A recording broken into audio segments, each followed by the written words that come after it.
Tuelekee kaunti namba 29 ambapo mamia ya wananchi katika kaunti ya Nandi wamepata afueni baada ya serikali kuu kupeleka huduma muhimu za serikali kupitia mpango wa huduma mashinani.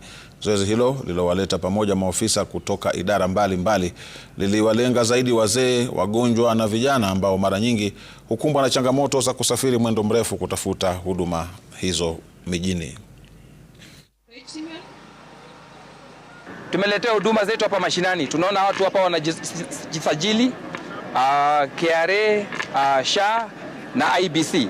So ni jambo muhimu sana kwa sababu wakaji wengi hapa Ngechek kwenda kwa sub county offices huko Chemundu ni mbali sana.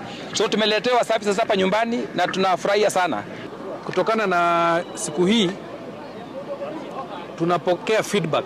Wananchi wanatueleza huduma zile zingine ambazo tunapaswa kuwaletea, na kama kuna changamoto zozote zile katika jamii hii tunazipokea na tunaweza kuzishughulikia.